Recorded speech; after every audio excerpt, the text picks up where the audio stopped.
শাড়ি ও বরের বেশে ট্রাফিকের দায়িত্বে কারা ছিল? এমন প্রশ্ন হাজারো নেটিজেনদের। সামাজিক মাধ্যমে শাড়ি ও বরের বেশে ট্রাফিক নিয়ন্ত্রণে থাকা তরুণদের একাধিক ভিডিও সামাজিক মাধ্যমে ভাইরাল হলে হইচই পড়ে যায় সবখানে। তবে সবার মধ্যে সোশ্যাল ব্লেডে উঠে আসে শাড়ি পরা আদিবার নাম। কে এই তরুণী, কী তার পরিচয়? আবার বরের বেশেই বা কে ছিলেন ট্রাফিক সিগন্যালে?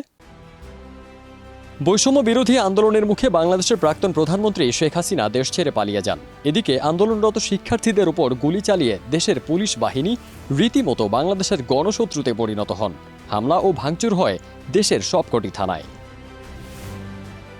নতুন সরকার গঠন করা হলেও বেকায়দায় থেকে যায় সড়কের শৃঙ্খলা। তাই শৃঙ্খলা ফেরাতে কাঁধে ট্রাফিকের দায়িত্ব তুলে নেয় শিক্ষার্থীরা। এদের মধ্যে অনেকেই শাড়ি পরে দায়িত্ব পালন করছেন, আবার কেউ এসেছেন বর সেজে। তবে সবকিছু ছাপিয়ে এদের মধ্যে সোশ্যাল ব্লেডে একটাই নাম ঘুরে ফিরছে, নামটি হলো আদিবা। ৮ আগস্ট ভাইরাল হওয়া ভিডিওতে দেখা যায় রাজধানীর মিরপুর এলাকায় শাড়ি পরে ট্রাফিক নিয়ন্ত্রণ করছেন আদিবা। রাস্তার মাঝখানে দাঁড়িয়ে গাড়ির লেন ঠিক করতে ব্যস্ত তিনি। কখনো রাস্তায় সিগন্যালের পাশাপাশি ফুটপাতে হাঁটা, নির্দিষ্ট স্থান থেকে গাড়িতে পথচারীর ওঠানামা ও গণপরিবহনগুলোকে নির্দেশনা দিচ্ছেন এক শিক্ষার্থী। ট্রাফিক নিয়ন্ত্রণের পাশাপাশি তিনি মানুষকে নিয়ম শৃঙ্খলাও শেখাচ্ছেন।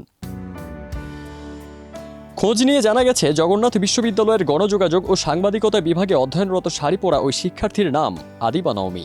তার ভিন্নধর্মী এমন পোশাকে ট্রাফিকের কাজ করার বিষয়ে জানতে চাইলে তিনি সংবাদ মাধ্যমকে বলেন, শাড়ি পরে ট্রাফিকের দায়িত্ব পালনকে ভিন্নভাবে দেখার সুযোগ নেই। শাড়ি বাঙালি নারীর ভূষণ। একটি মেয়ে যেভাবে সালোয়ার কামিজ পরে সব কাজ করতে পারেন, একইভাবে একই কাজ শাড়ি পরেও করতে পারেন। আমাদের মায়েরা বেশিরভাগ সময় শাড়িই পরেন। আদিবা আরও বলেন, সহিংস পরিস্থিতির জেরে পুলিশ সদস্যরা বিভিন্ন দাবি জানিয়ে কর্মবিরতিতে গেছেন। ফলে দেশের ট্রাফিক ব্যবস্থা পুরোপুরি ভেঙে পড়েছে। তাই নিজের এলাকায় সড়কের শৃঙ্খলা বজায় রাখতে শিক্ষার্থীদের নিয়ে পথে নেমেছেন তারা।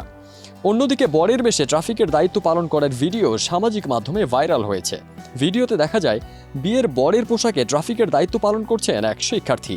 তবে তার পরিচয় এখনও জানা যায়নি। ফারদিন সানি, দেশ রূপান্তর।